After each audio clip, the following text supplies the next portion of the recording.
এই অপশনগুলো কি কি আছে, যেমন মিডিয়া, মিডিয়া নামের একটা অপশন দেখতেছেন। এইটার কাজ হচ্ছে আপনি বিভিন্ন ইমেজ, বিভিন্ন অডিও, ভিডিও যদি কোনো একটা নিজের মানে ডাউনলোড করতে চান, মানে দিতে চান, তখন ওই জিনিসগুলো এখানে জড়ো হবে আসে লাইব্রেরিতে।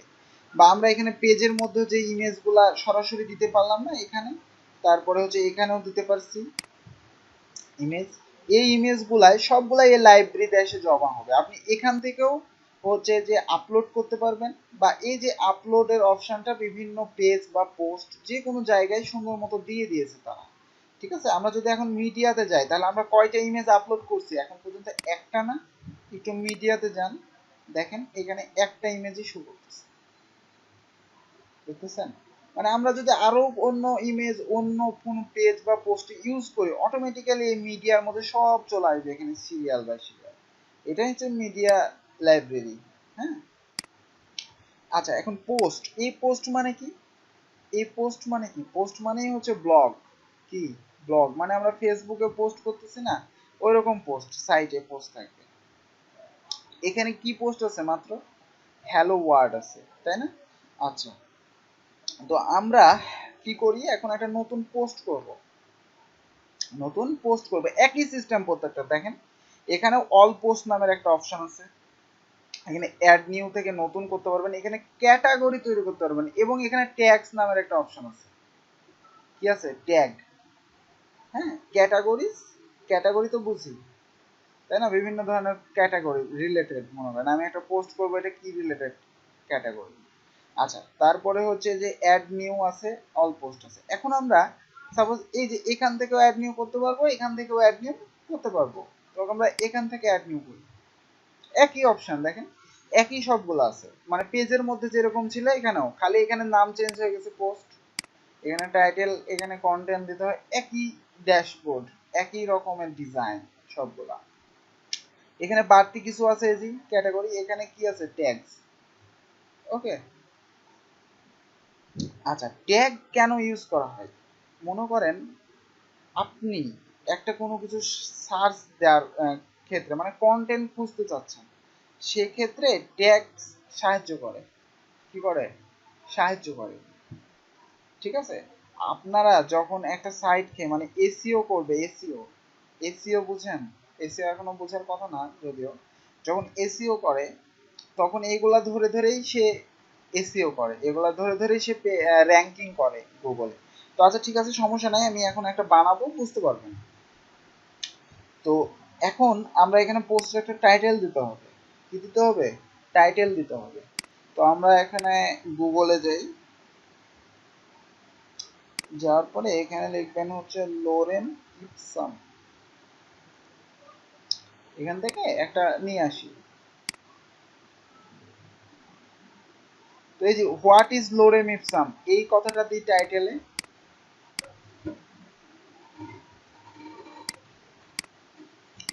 এখানে এই কথাটা দিয়ে দিলাম। আর কন্টেন্টের মধ্যে সাপোজ এই যে কিছু কন্টেন্ট আমি দিয়ে দিতেছি, পেস্ট করবেন। ওই তো টাইটেল থাকবে, কন্টেন্ট থাকবে, এবার পাবলিশ করেন, একই রকম প্রত্যেকটা।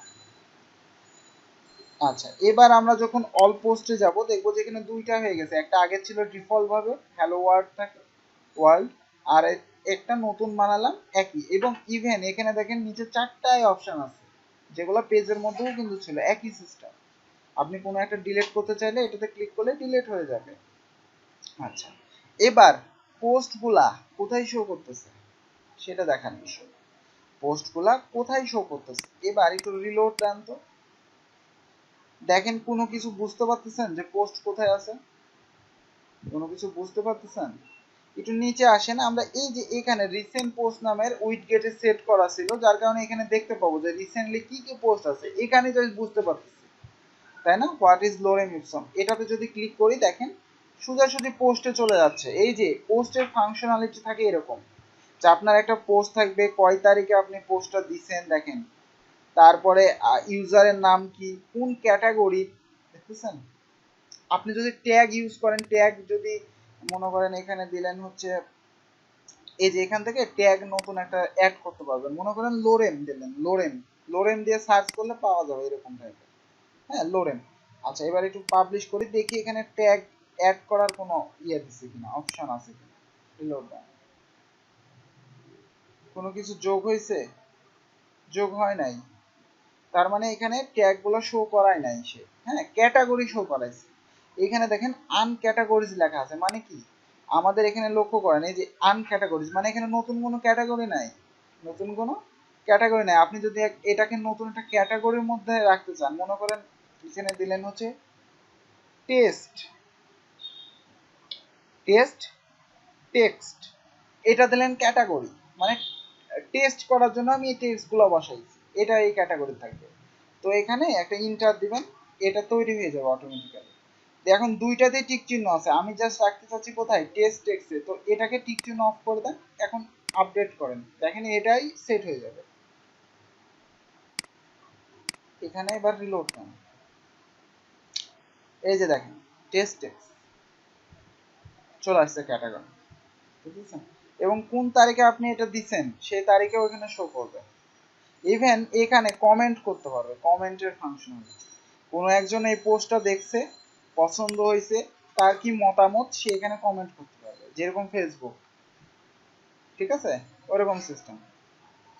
তো এখানে ইউজ আরো কমেন্টের অনেক ফাংশনালিটি আছে এখানে। মানে আমি যখন এটাকে, আমি যেহেতু এখন লগ ইন করা অবস্থায় আছি মানে ড্যাশবোর্ডে, তার জন্য আমাকে এখানে শো করতেছে না।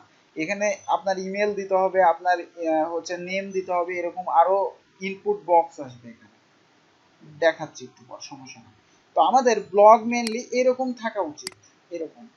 বা আমরা চাইতেছি একটা নতুন একটা মেনু বানাবো, যে মেনু একটা পেজের নাম হবে ব্লগ, এবং ওই পেজেই আমরা এখানে যতগুলো পোস্ট দিব সবগুলা ওখানে শো করবে, সবগুলা ওখানে শো করবে। কিভাবে, এটা অনেক ইম্পর্টেন্ট জিনিস, ভালো করে বুঝবেন, লক্ষ্য করেন। তো আমি কি বলেছি প্রশ্নটা, আমি বলছি যে এইখানে আমি একটা পেজ বানাতে চাচ্ছি, মানে মেনুতে অ্যাড করতে চাচ্ছি একটা নাম, নাম হচ্ছে ব্লগ। ওইখানে ক্লিক করলে জাস্ট আমরা কি কি পোস্ট করব, এখান থেকে কি কি পোস্ট করব সবগুলো ওই ওর মধ্যে শো করবে, মানে একটা নির্দিষ্ট একটা পেজের মধ্যে শো করবে। আমরা এই জিনিসটা করতে চাচ্ছি কিভাবে, তো প্রথমে আমাকে কি করতে হবে, একটা পেজ বানাইতে হবে না, প্রথমে আমাকে একটা নতুন পেজ বানাইতে হবে, যেহেতু পেজের মধ্যে অ্যাড করতে যাচ্ছি। পেজের নাম দিলেন হচ্ছে ব্লগ। তো এখানে কন্টেন্ট দেওয়ার দরকার নাই, যেহেতু আমি কি করব, বা কন্টেন্ট দিতেও পারেন, সমস্যা নাই। তো ব্লগের মধ্যে যেহেতু আমি ওই পোস্টগুলো রাখবো, এই পোস্ট যতগুলো আছে এগুলো, তো এই জন্য আমি শুধুমাত্র ব্লগ একটা নাম দিলাম, এখানে পাবলিশ করলাম। এবার অ্যাপিয়ারেন্স থেকে কোথায় যাব, মেনু, মেনুতে যে কি করবো, যে ব্লগটাকে এখানে নিয়ে আসবো, আমাদের মেনুতে অ্যাড করে দেবো। এবার সেভ করব, এখানে তাহলে এখন ব্লগ নামের পেজটা আসার কথা না, আসছে। এখন এখানে ক্লিক করেন, কিছু নাই। এখন আমি চাইতেছি কি, এখানে ক্লিক করলে পোস্টগুলো শো করবে। কোন পোস্ট, এই যে এখান থেকে যতগুলো পোস্ট আমি দিব, মানে এক এক করে নতুন নতুন যে পোস্টগুলো আসবে প্রত্যেকটাই এখানে আসবে, এর মধ্যেই জাস্ট, আর কোনোটার মধ্যে আসবে না। তো এখন কি করতে পারে, এটার জন্য একটু লক্ষ্য করেন, ভালো করে দেখবেন। এইখান থেকে সেটিং এ যাবেন, সেটিং থেকে এখানে রিডিং নামের একটা অপশন পাবেন, রিডিং নামের একটা অপশন পাবেন, এখানে ক্লিক করবেন। এখানে একটু লক্ষ্য করেন, প্রথমেই কি আছে, front page display your latest post. এখন আমাদের কি করা আছে, ইওর লেটেস্ট পোস্ট। আমি যদি এখানে একটু লক্ষ্য করেন, আমাদের সাইটটা রিলোড দিই, দেখেন পোস্টগুলা শো করতেছে, এই যে লেটেস্ট পোস্ট, এই যে পোস্টগুলা এভাবে শো করতেছে, দেখছেন? মানে সাইটটা যখন আমি রিলোড দেবো, এটা এই সিস্টেম করা আছে, এখন এই সিস্টেম করা আছে, মানে সাইটটা রিলোড দিলেই পোস্টগুলো আসতেছে প্রথমে, কিন্তু আমি চাইতেছি এখানে থাকবে না, আসবে এই ব্লগের মধ্যে, ব্লগের মধ্যে পোস্টগুলো থাকবে। এই জন্য যেটা করবেন, এই যে এইখানে আসবেন, এই স্ট্যাটিক পেজ দিয়ে এখানে আপনি সিলেক্ট করতে পারবেন কোন পেজে কি রাখতে চাচ্ছেন। তো নিচে অপশন আছে দেখতেছেন, পোস্টেজ পেজ, মানে এখান থেকে আপনি কোন পেজটাকে পোস্ট হিসেবে রাখতে চাচ্ছেন, মানে পোস্টগুলো কোন পেজের মধ্যে শো করবে। তো এখানে দেখেন ব্লগ অলরেডি চলে আসছে, মানে আমি ব্লগ পেজ একটা বানাবো, পেজের মধ্যে যতগুলো পেজ আছে সব এখানে কিন্তু শো করবে, যেহেতু আমি ব্লগ বানাইছি একটা পেজ, সুতরাং এখানে চলে আসছে। তো এখানে যদি ব্লগটা ক্লিক করি, এবার যদি সেভে ক্লিক করি, এইবার এখানে একটা রিলোড দেন, দেখেন এখানে আর এখানে কি তাও শো করতেছে, তাই না? এবার ব্লগে একটা ক্লিক করেন, দেখেন ব্লগে শো করতেছে, ব্লগের মধ্যে আছে না? এখন আমরা চাইতেছি যে এই জিনিসটা বাদ দিতে, মানে এই হোমের মধ্যেও শো করতেছে, মানে সাইটটা যখন রিলোড দেবো তখনও শো করতেছে, এটা এটা বাদ দেওয়া উচিত না? তো আপনাকে আগে নির্ধারণ করতে হবে যে আপনি এই যে সাইটে ঢোকার সময় এখানে কি শো করাইতে চাচ্ছেন, এটা আগে নির্ধারণ করতে হবে কি শো করাইতে চাচ্ছেন। তো মনে করেন আমি চাইতেছি আর একটা পেজ বানাবো, এখান থেকে নতুন একটা পেজ বানান, আবার নাম দেন হোম। এই পেজের মধ্যে এই পেজের কন্টেন্ট বা যেগুলা থাকবে সেগুলা আহ, আসবে প্রথমে, সাইট রিলোড দিলে সেগুলো আসবে। তো এখানে আমরা জাস্ট একটা ইমেজ সেট করব, ইমেজ, নতুন একটা ইমেজ দিই। এর মধ্যে কোনো ইমেজ টিমেজ আছে? এই যে আছে, সুন্দর ইমেজ, ইমেজ দিই। হ্যাঁ, এই ইমেজটা মনে করেন সাইটটা যখন রিলোড দিবে এই ইমেজটা পাবে। আচ্ছা, পাবলিশ করেন। এখন এই হোমটা তো আমাদের মেনুর মধ্যেও অ্যাড করা নাই, মেনুর মধ্যে অ্যাড করতে হবে না, এখানে নাই। তো আমাদের কোথায় যাইতে হবে? অ্যাপিয়ারেন্স থেকে মেনু। এবারে যে এই হোমটাকে অ্যাড করেন, এই হোমটা কোথায় থাকবে? সবার উপরে থাকবে। তো সবার উপরে আমি নিয়ে টেনে নিয়ে চলে গেলাম সবার উপরে। একবারে ইজি জিনিস, একই জিনিস, বারবার একটু খালি দেখবেন, মানে প্র্যাকটিস করবেন। এবার হচ্ছে রিলোড দেন, দেখেন হোমটা প্রথমে আসছে, আসছে। হোমে একটা ক্লিক করেন, দেখেন ইমেজটা আসতেছে, আসতেছে, আসছে না?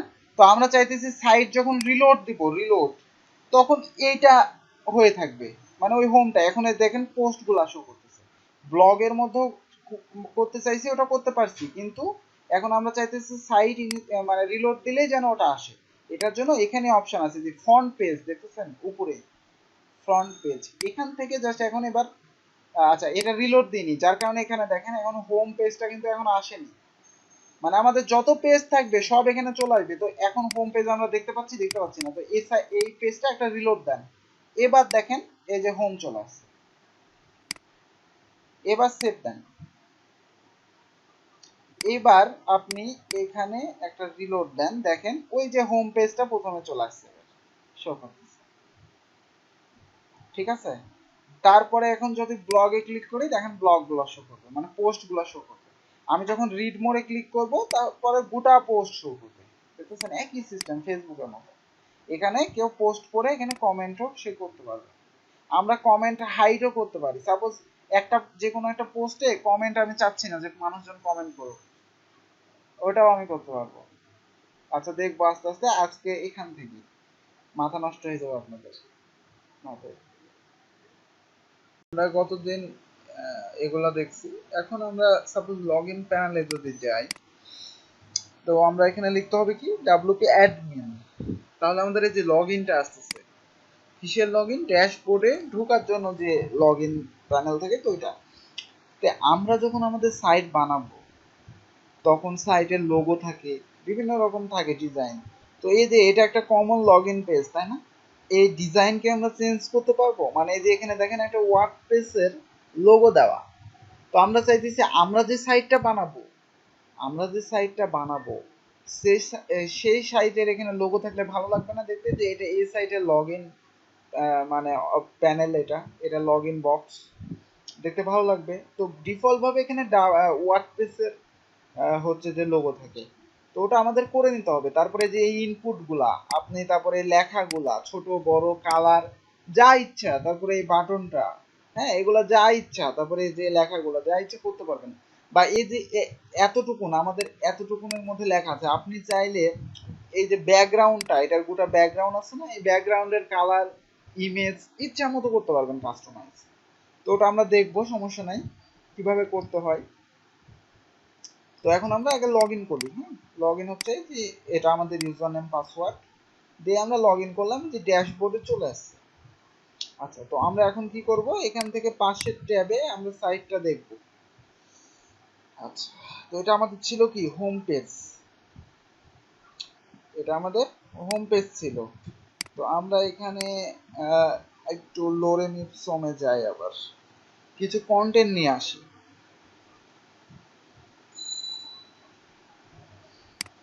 এখানে হোম পেজটা একবারে ফাঁকা দেখাচ্ছে, এখানে কিছু কন্টেন্ট রাখবো। এই জন্য আমি কন্টেন্টটা নিয়ে আসতেছি যেন দেখতে ভালো লাগে।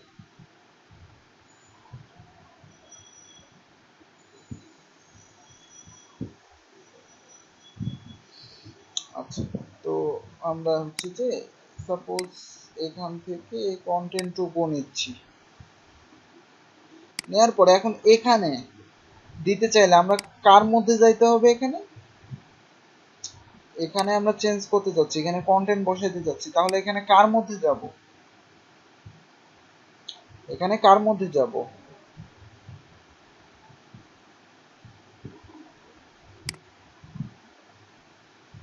পেজের মধ্যে যাব। কারণ কি, এটা একটা পেজ আমরা সেট করছিলাম এই যে হোম নামের, তাই না? এখানেও দেখতে পাবো যে হোম নামের একটা পেজ আছে এবং এখানে দেখেন এটাকে ফ্রন্ট পেজ হিসেবে সেভ করা আছে, যার কারণে এখানে ফ্রন্ট পেজ। আর এই যে দেখেন ব্লগ পেজটাকে পোস্টেজ পেজ পেজ হিসেবে সেভ করা আছে, মানে যতগুলো পোস্ট থাকবে সব কার মধ্যে যাবে, ব্লগের মধ্যে, যেটা গত পর্বতে আমি দেখাইছি। তো এখানে হোমের মধ্যে আমি যাব, যাওয়ার পরে এখানে একটা ইয়াগুলা সেট করে দেবো, কন্টেন্টগুলো দিয়ে দেবো, দিয়ে পেস্ট করবো। এবার আমি যদি এখানে রিলোড দিই, এই যে কন্টেন্ট শো করতেছে, তাই না? হোমে শো করতেছে এবং ব্লগে গেলে আমাদের পোস্ট যতগুলা করব এখানে এক এক করে আসতেই থাকবে। আচ্ছা, এখন আমরা যেটা করব সেটা হচ্ছে যে আমি সাপোজ আরেকটা পোস্ট করতে চাচ্ছি, পোস্ট করেন, আবার একটা নতুন পোস্ট করেন। তো সাপোজ এটা টাইটেল দেন পোস্টের,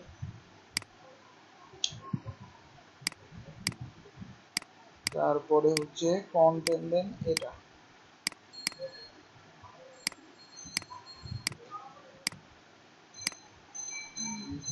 সাপোজ কপি করলাম, এখানে দিয়ে দিলাম। এখন যদি আমি এখানে পাবলিশ করি বা এখানে একটা নতুন একটা ক্যাটাগরি বানাইতে পারি, সাপোজ ক্যাটাগরির নাম হচ্ছে নিউ, নিউ নামের ক্যাটাগরিতে এটা থাকবে।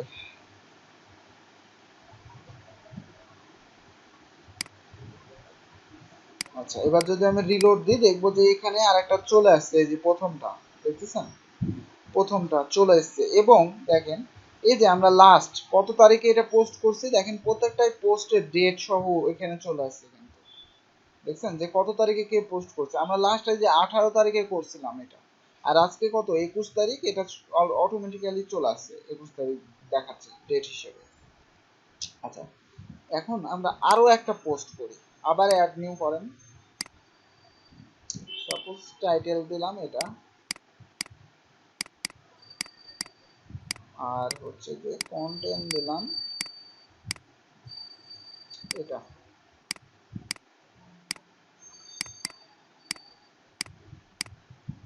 এবার পাবলিশ করলাম, কোনো ক্যাটাগরি দিলাম না এখানে। আচ্ছা, আমি যদি আবার এই ব্লগ পেজে একটা ক্লিক করি দেখবো যে আরেকটা আসছে, দেখতেছেন কয়টা হলো, 4টা হলো না? এখন আমরা চাইতেছি যে এখানে আমাদের এখানে অনেকগুলা পোস্ট থাকবে, সমস্যা নাই, যতগুলা সে পোস্ট করবে সমস্যা নাই, কিন্তু আমরা এখানে নির্দিষ্ট কয়েকটা পোস্ট দেখাইতে চাচ্ছি। মনে করেন 2টা পোস্ট জাস্ট থাকবে, তারপরে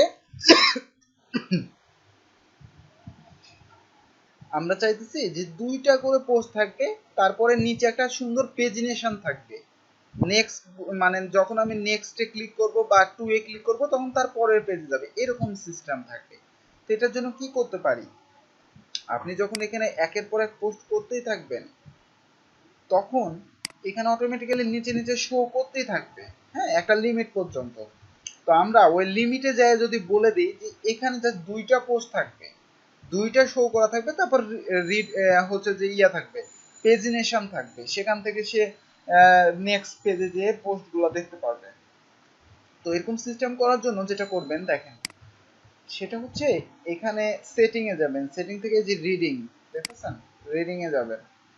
এবার এইখানে একটু লক্ষ্য করেন, blog page show at most, blog page show at most, এখানে কটা আছে, 10টা। তার মানে ডিফল্ট ভাবে 10টা দেওয়া থাকে। যখন আমি এখানে 10টা পোস্ট করব, মানে 10টার বেশি যখন করব, তখন কেন আমাদের এখানে পেজিনেশনটা আসবে, মানে যখন আমরা 11টা পোস্ট করব তখন কেন পেজিনেশনটা আসবে। কিন্তু আমরা তো চাইতেছি যে আমরা নির্দিষ্ট মানে লিমিট দিয়ে যেন সেট করতে পারি 2টা বা 3টা। তো এখানে জাস্ট আপনি দিয়ে দেন এখন 2টা, কি করবেন 2টা দিয়ে দিয়ে সেভ দেন। এবার দেখেন এখানে একবার রিলোড দেন,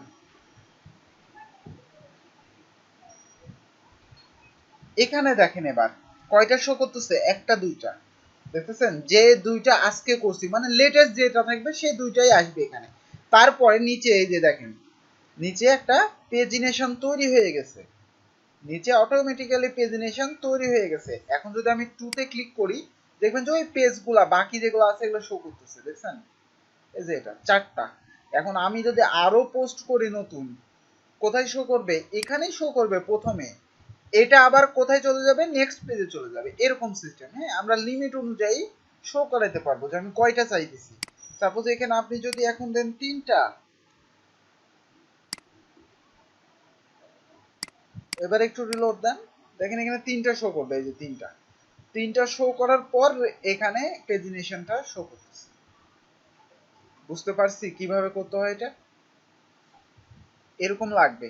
তো আমরা যখন থিম ডেভেলপমেন্ট শিখবো যে এই জিনিসগুলা সব কাস্টমলি এইচটিএমএল এ ডিজাইন করা থাকবে, এই যে পেজিনেশন দেখেন এটা আমরা কিন্তু ডিজাইন করতে হয়নি বা ডেভেলপমেন্ট কোনো কিছু করতে হয়নি, অটোমেটিক্যালি কাজ করতেছে, তাই না? কিন্তু যখন আমরা একটা এইচটিএমএল ফাইল এরকম থাকবে, তো ওটাকে যখন আমি ওয়ার্ডপ্রেসে ডেভেলপমেন্ট করব তখন আমাকে ডেভেলপমেন্ট শিখতে হবে যে এটা কিভাবে করতে হয়। এখন জাস্ট আমরা কাস্টমাইজেশন শিখতেছি। হ্যাঁ, দেখতেছি যে কোথায় কি অপশন থাকে, কিন্তু এগুলো আমরা পরে নিজেই বানাইতে হবে। ওটা হচ্ছে থিম ডেভেলপমেন্ট।